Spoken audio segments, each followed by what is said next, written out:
Hello and welcome to SPMIS Academy. Today we'll analyze important newspaper articles of 11th October 2022.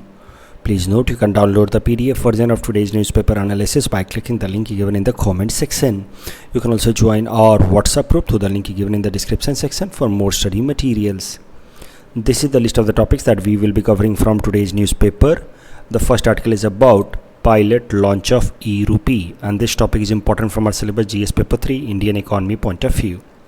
देखिए, budget में भी भारत सरकार ने announce किया था और अब वापस से आरबीआई ने अनाउंस किया है कि वो digital version of rupee launch करने वाले हैं. ध्यान रहे, ये डिजिटल वर्जन ऑफ रुपी और जो ऑनलाइन ट्रांजैक्शन हम करते हैं ये दोनों एक ही बात नहीं है. ऐसा आप सोचो कि मैंने गूगल पे किया तो वो भी तो डिजिटल वर्जन ऑफ रुपी है, ऐसा नहीं है. Digital version of rupee will be known as e rupee या उसका ज़्यादा टेक्निकल नाम है सेंट्रल बैंक डिजिटल करेंसी. ये बिटकॉइन जैसा होगा.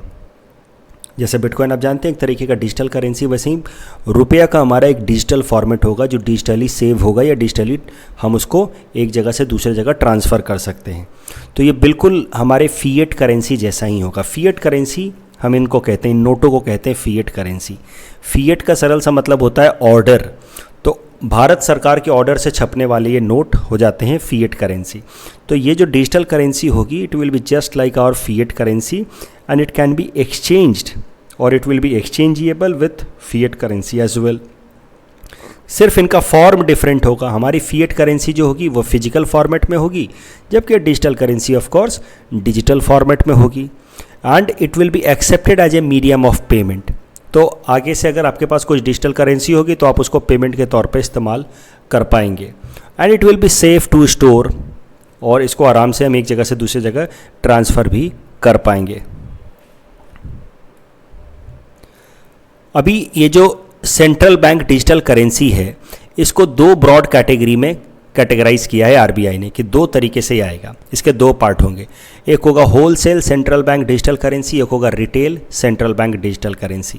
ये जो retail central bank digital currency है इसको कहा जा रहा है जनरल पर्पस डिजिटल करेंसी, जो हमारे आपके जैसे लोग रिटेल कस्टमर्स इस्तेमाल कर पाएंगे. It will be open to everyone. General purpose या retail central bank digital currency it will be open to everyone and we will be using this retail central bank digital currency. जबकि एक होगा wholesale central bank digital currency which will be used by selected financial institution जैसे banks वगैरह या government securities इस format में खरीदी बेची जाएंगी बाय बैंक्स. और ये सिर्फ एक लिमिटेड फाइनेंशियल इंस्टीट्यूशंस को ही अवेलेबल होंगे जिनको हम लोग कहेंगे wholesale central bank digital currency. फ़ायदे क्या हैं ई रुपी लॉन्च के? ऑपरेशनल कॉस्ट कम होगा. आप देखो ये फिएट करेंसी को छापने में कितना खर्चा होता है, राइट. कुछ नोट फट जाते हैं, ख़राब हो जाते हैं, सॉइल्ड नोट जिनको कहते हैं, तो उनको रिप्लेस करना पड़ता है. तो वो सब कुछ कम होगा. फाइनेंशियल इंक्लूजन बढ़ेगा. ज़्यादा से ज़्यादा लोग जो हैं वो फिर उनके पास पैसा पहुंचेगा. ऐसा नहीं है कि फ्री में मिलने वाला है, लेकिन बहुत बार कैसा होता है फाइनेंशियल इंक्लूजन का मतलब क्या है कि more and more people will be able to use the money. अभी गांव में रहने वाले लोगों के बारे में सोचिए. बहुत बार कैसा होता है कि उनके अकाउंट में पैसा है फिर भी वो इस्तेमाल नहीं कर पा रहे क्योंकि आसपास में कोई एटीएम नहीं है. लेकिन अब ऐसे लोग भी आराम से इस्तेमाल कर पाएंगे, पेमेंट कर पाएंगे, ट्रांजैक्शन कर पाएंगे क्योंकि ये जो ई रुपी है ये बिना इंटरनेट के फीचर फ़ोन्स की मदद से भी ट्रांसफ़र हो जाएगा एक फ़ोन से दूसरे फ़ोन में. एफिशिएंसी इंप्रूव होगी. जैसे कि दो फाइनेंशियल इंस्टीट्यूशंस के बीच में ऐसे पेमेंट ही करना है. अभी कैसा करना होता है, लोग चेक लिखते हैं फिर चेक जा कर के इनकैश किया जाता है. ये सारे झंझटों से बचा जा सकता है. आराम चेक के जगह पे ये ई रुपी ट्रांजैक्शन हो पाएगा. क्रॉस बॉर्डर अगर पेमेंट करना है तो आराम से ई रुपी में आप ट्रांजैक्शन कर पाएंगे. इन्वायरमेंट फ्रेंडली है क्योंकि ये जो फिएट नोट छापने के लिए फिर कागज़ चाहिए होता है, कागज़ बनाने के लिए फिर पेड़ काटने पड़ते हैं. इसमें ऐसा कुछ भी नहीं होगा. अभी आप देखिए भारत सरकार ने काफ़ी कोशिशें की कि जो फिएट नोट्स हैं या फिएट करेंसीज हैं या फिजिकल फॉर्मेट ऑफ नोट्स हैं उनका सर्कुलेशन धीरे धीरे कम किया जाए, ज़्यादा से ज़्यादा ऑनलाइन ट्रांजैक्शन को बढ़ाया जाए. और यही कारण है कि डीमोनेटाइजेशन के टाइम में आप देखो एकाएक से जब पैसे को एकाएक से पुराने नोटों को भारत सरकार ने कैंसिल कर दिया था तो एक बार के लिए डिजिटल करेंसी का इस्तेमाल ऑनलाइन पेमेंट का इस्तेमाल बढ़ गया था और फिजिकल नोट्स का रिक्वायरमेंट कम हो गया था. लेकिन ये हुआ था डीमोनेटाइजेशन के टाइम में.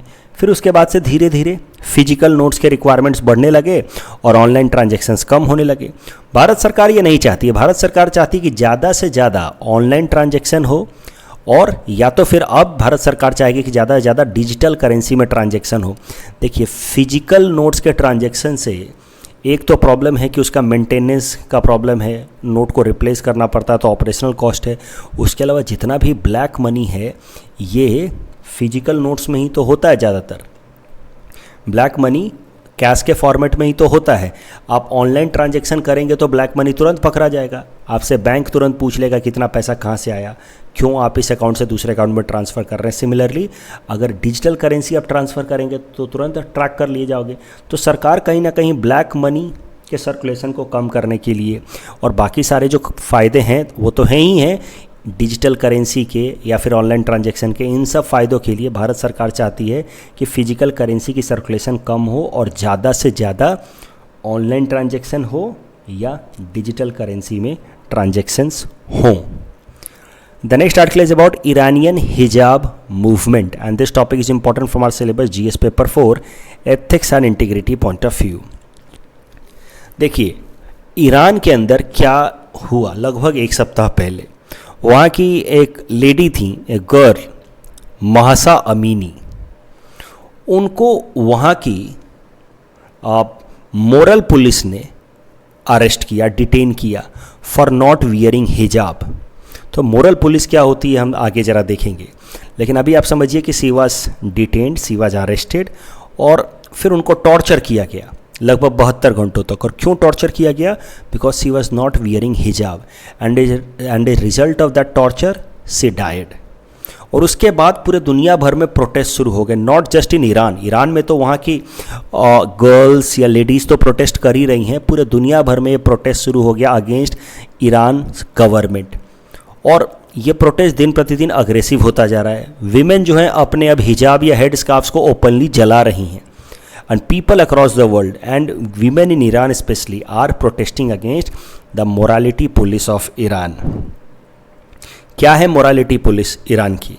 उनको वहाँ पे ईरान में कहते हैं गश्ते इरसाद, जिनका मेन काम होता है कि वहाँ की विमेन का ड्रेस कोड सही है कि नहीं वो इंश्योर कराएं। वो पब्लिक प्लेस में जब आ रही हैं तो हिजाब पहन कर के आएँ। ये काम होता है वहाँ की मोरालिटी पुलिस या गश्ते इरसाद का इंश्योर कराना। वो लोग ये भी देखते हैं कि कहीं विमेन ने कहीं टाइट ट्राउज़र तो नहीं पहन रखा है, रिप्ड जीन्स तो नहीं पहन रखा है, कहीं बहुत ज़्यादा एक्सपोजिंग नीच तो नहीं है। ये सब चीज़ें उनका देखने का काम है। और अगर कोई भी विमेन इसको वॉयलेट करते हुए पाई जाती हैं तो उन पर फ़ाइन भी लगाया जा सकता है, प्रिजन में भी भेजा जा सकता है। जैसे इस पर्टिकुलर केस में हमने देखा सी कैन बी फ्लॉग्ड एज वेल, मतलब ओपनली उनको कोरों से पिटाई भी की जा सकती है। और ऑफिसर्स को ये पावर है कि वो किसी भी विमेन को रोक सकें, चेक कर सकें कि कहीं उन्होंने बहुत ज़्यादा मेकअप तो नहीं कर रखा है। अब सोचिए, ये सब तरह के रिस्ट्रिक्शंस हैं ईरान में। अभी मोरालिटी पुलिस ऑफ ईरान का आप एग्जाम्पल दे करके लिख सकते हैं कि कैसे अलग अलग जगहों पे एथिकल स्टैंडर्ड्स वैरी करते हैं। एथिक्स में हमें यही तो पढ़ना है कि ethics is a relative concept, it is a contextual concept, it varies from society to society, so it varies from one place to another, it varies over a period of time. तो आप सोचिए Iran में किस तरीके का ethical standard है कि वहाँ पे विमेन इस तरीके से ओपनली घूम भी नहीं सकती, उनको हिजाब पहन के घूमना है। This is an standard, ethical standard, that is why it has taken A shape of law. अभी तक तो ऐसा ही था, अब धीरे धीरे कहीं ना कहीं वहाँ के एथिक्स में और लॉ में कन्फ्लिक्ट आ रहा है। अदरवाइज इतने सालों तक ये एथिकल स्टैंडर्ड था, तभी तो it had taken a shape of law. अब जरा सा कंपेयर करते हैं कि इंडिया के कर्नाटका स्टेट में जो हिजाब को लेकर के कंट्रोवर्सी चल रही थी या प्रोटेस्ट चल रहा था, और ईरान में जो ये हिजाब वाला इशू निकल के आया है, इन दोनों में क्या सिमिलैरिटी है या क्या डिफरेंसेस हैं? डिफरेंसेस तो कई सारे हैं। देखिए, सबसे बड़ा डिफरेंस तो ये है कि इंडिया के अंदर विमेन प्रोटेस्ट कर रही हैं कि उन्हें हिजाब पहनने का अधिकार दिया जाए, जबकि ईरान में विमेन प्रोटेस्ट कर रही हैं कि उन्हें हिजाब पहनने के लिए फोर्स ना किया जाए। अभी यही तो एक प्रॉब्लम है। जो इंडिया के अंदर जो प्रोटेस्टर्स हैं हिजाब के, वो यही कह रहे हैं कि हिजाब को मैंडेटरी ना बनाया जाए और एजुकेशन इंस्टीट्यूशंस में हिजाब अलाउ ना किया जाए, क्योंकि फिर ये एक तरह की मोरालिटी पुलिस को इंकरेज करता है। कल होकर के कोई भी इस्लामिक विमेन अगर हिजाब नहीं पहनेगी तो जो सेल्फ प्रोक्लेम्ड मोरालिटी पुलिस हैं समाज के अंदर, वो कहेंगे कि अरे तुम गलत कर रहे हो, तुम अपने समाज के कल्चर के खिलाफ जा रहे हो। तो दोनों जगहों पे प्रोटेस्ट का कारण ही बिल्कुल उल्टा है। One, in India they are protesting that they want to have, and here in Iran they are protesting against the hijab. तो इंडिया के अंदर ये जो क्रिटिसिज्म है दैट इज अगेंस्ट, और ये जो हिजाब कंट्रोवर्सी है that is being seen as anti Muslim prejudice, जबकि ईरान के अंदर ये जो पूरा का पूरा कंट्रोवर्सी है that is against the patriarchal setup of Iran. लेकिन दोनों में एक सिमिलैरिटी भी है। सिमिलैरिटी ये है कि दोनों ही जगहों पे कोर डिमांड तो यही है कि freedom of choice for dressing should be there for women. वो क्या पहनना चाहती हैं, वो क्या, या फिर वो क्या पहन सकते हैं, या फिर वो क्या नहीं पहन सकते हैं, वो पूरी तरह से उनका डिसीजन होना चाहिए, उनका अधिकार होना चाहिए। कोई और उनको ना बताए कि आपको हिजाब पहनना है या नहीं पहनना है। This is the core, freedom of choice is the core in the protest at both places. Iran के अंदर वहाँ के मोरल पुलिस के खिलाफ कई सारे प्रोटेस्ट होते रहे अभी तक।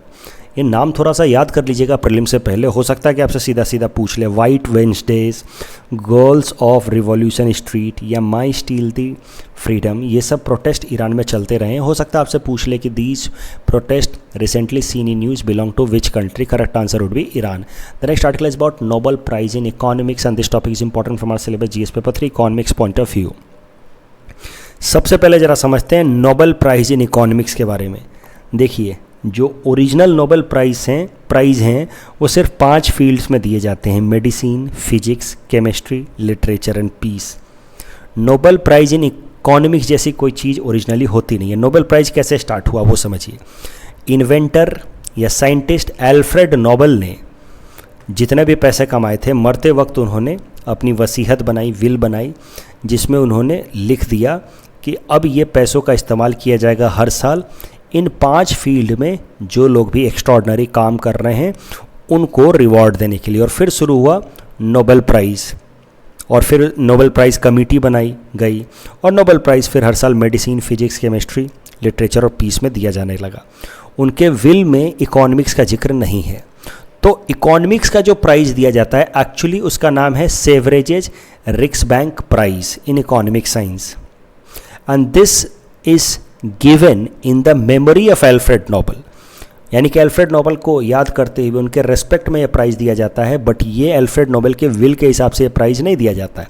तो कभी कभार इसको हम लोग शॉर्ट फॉर्म में नोबेल प्राइज़ इन इकोनॉमिक्स भी कह देते हैं। It is popularly known as Nobel prize in economics, but it is incorrect to call it. Technically its name should be Sveriges Riksbank prize in economics science. So as I hope आप सबको समझ आ गया, it's not technically a Nobel prize, its official title is this in the field of economic science. अब current news पे आते हैं।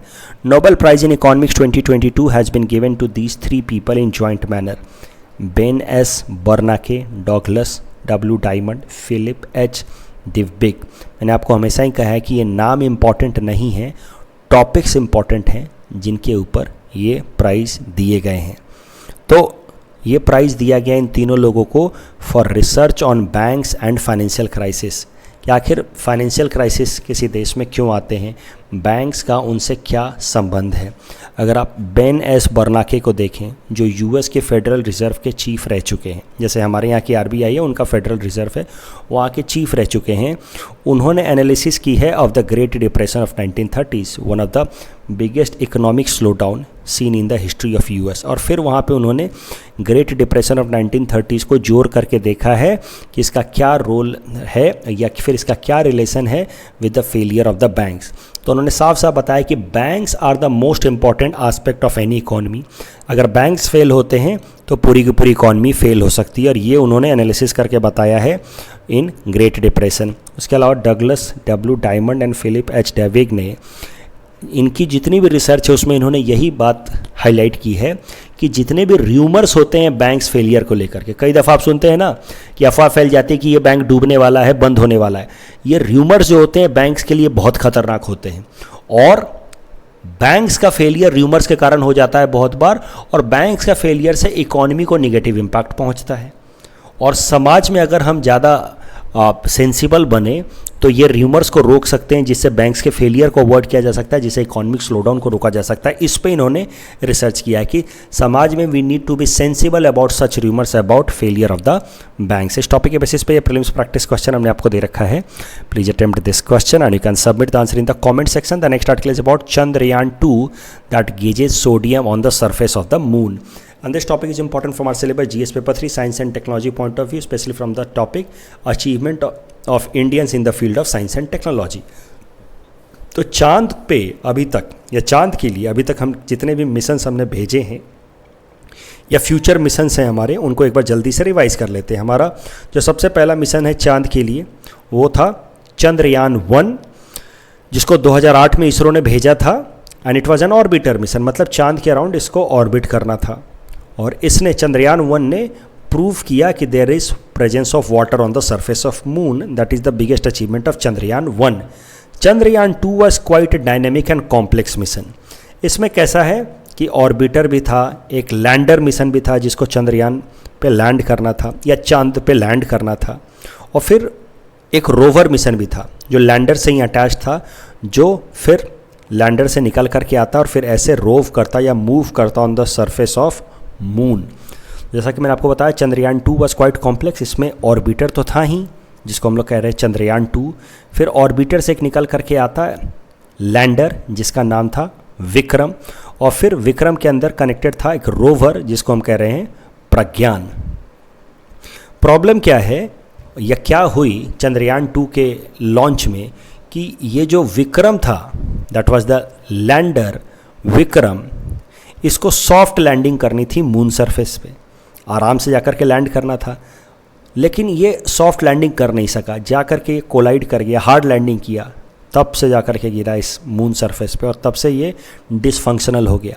तो अगर लैंडर डिसफंक्शनल हो गया यानी कि विक्रम डिसफंक्शनल हो गया तो नेचुरल सी बात है कि प्रज्ञान तो काम करेगा नहीं करेगा। तो मुद्दा ये है कि हमारा चंद्रयान जो ऑर्बिटर था, Chandrayaan 2 जो ऑर्बिटर था, ये तो काम कर रहा है, लेकिन लैंडर यानी कि विक्रम और उसका रोवर यानी कि प्रज्ञान वो डिसफंक्शनल हो गए स्टार्टिंग में ही।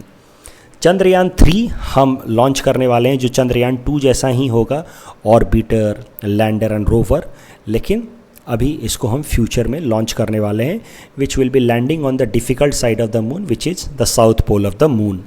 अभी करंट न्यूज़ Chandrayaan 2 से निकल करके आया है। भले हमारा विक्रम फेल हो गया हो, प्रज्ञान फेल हो गया, लेकिन Chandrayaan 2 तो काम कर रहा है ना, द ऑर्बिटर 1 जो ऑर्बिट कर रहा है ना मून के अराउंड। इससे न्यूज़ निकल के आया है करंट न्यूज़। करंट न्यूज़ ये है कि Chandrayaan 2 पे, ये है Chandrayaan 2, इस पे लगा हुआ है एक तरीके का इंस्ट्रूमेंट जिसका नाम है क्लास इंस्ट्रूमेंट। इसका फुल फॉर्म है Chandrayaan 2 large area soft x ray spectrometer instrument. इस Chandrayaan 2 के इस क्लास इंस्ट्रूमेंट ने ये पता लगा लिया है कि मून के सरफेस पे सोडियम है। कैसे पता लगाया है वो भी ज़रा देखते हैं। तो सन से आने वाली जो सोलर फ्लेयर्स हैं, लपटें, ये जब मून सरफेस पे पड़ती हैं तो मून सरफेस पे जो सोडियम है उसको वो काफ़ी ज़्यादा एनर्जी देती हैं। आपने फिजिक्स की क्लास में पढ़ रखा होगा कि इलेक्ट्रॉन्स जो हैं वो रिवॉल्व करते हैं अराउंड न्यूक्लियस, और जब उनको एनर्जी मिलती है तो वो इलेक्ट्रॉन्स फिर हाइयर ऑर्बिटल स्टेट में चले जाते हैं, लेकिन वो state higher orbital state unstable state होता है। तो फिर वो इलेक्ट्रॉन्स वापस से अपने स्टेबल वाले ऑर्बिटल स्टेट में आते हैं और उस प्रोसेस में वो फोटोन रिलीज़ करते हैं, एनर्जी पैकेट रिलीज़ करते हैं, और अलग अलग तरह के एटम्स अलग अलग तरीके के फोटोन्स रिलीज़ करते हैं। इस पर्टिकुलर केस में जो फोटोन्स रिलीज हो रहे हैं वो 1.04 किलो इलेक्ट्रिक वोल्ट के फोटोन्स रिलीज हो रहे हैं जो सोडियम एटम से या सोडियम एलिमेंट से ही रिलीज हो सकते हैं। तो सोलर फ्लेयर्स पड़े मून के सरफेस पे, वहाँ पे सोडियम के जो इलेक्ट्रॉन्स हैं वो एक्साइट होकर के हाइयर इलेक्ट्रॉनिक स्टेट्स में गए, वहाँ से वापस अपने नॉर्मल स्टेट में आए, जिससे एनर्जी रिलीज हुई, फोटोन रिलीज हुई, और इस पर्टिकुलर एनर्जी फोटोन रिलीज हुई जब 1.04 किलो इलेक्ट्रिक वोल्ट की फोटोन रिलीज हुई, जिसको कैप्चर कर लिया हमारे Chandrayaan 2 के क्लास इंस्ट्रूमेंट ने, और जिससे हमें पता लग गया कि मून के ऊपर कितना सारा सोडियम है। And this is how Chandrayaan 2 has been successful in gauging sodium concentration on the surface of the moon. इस टॉपिक के बेसिस पे प्रीलिम्स प्रैक्टिस क्वेश्चन में आपको दे रखा है, please attempt this question and you can submit the answer in the comment section. The next article is about doctor Temsula Ao passes away. This topic is important from prelims exam point of view. ये सब छोटी छोटे information हम लोग अभी note करके रख लेते हैं, एक बार देख भी लेते हैं, पीटी से पहले इनको रिवाइज करेंगे। नागालैंड के काफ़ी नोटेड लिटरेचरर डॉक्टर तेमसुला आओ हैज़ रिसेंटली पास्ड अवे। इनको पद्मश्री अवार्ड मिला है 2007 में, उतना इंपॉर्टेंट नहीं है, but she got Sahitya Akademi award also. She has been chairperson of Nagaland state commission for women as well. तो ये सब बेसिक चीज़ें याद रखेंगे, पीटी से पहले रिवाइज करेंगे। कल जो हमने आपको प्रैक्टिस क्वेश्चन दिया था उसका आंसर देख लेते हैं। तो north east council constitutional body तो है नहीं, स्टैट्यूटरी बॉडी है, लेकिन सेकंड स्टेटमेंट सही है। और नाविक को लेकर के पहला स्टेटमेंट सही है, लेकिन दूसरा गलत है। ये लगभग 1500 किलोमीटर का रेडियस है, 5500 नहीं है। और तीसरा स्टेटमेंट तो गलत है ही है, so the correct answer is option A. और NOPEC bill is associated with the US. That's all from our side for today. Thanks for watching.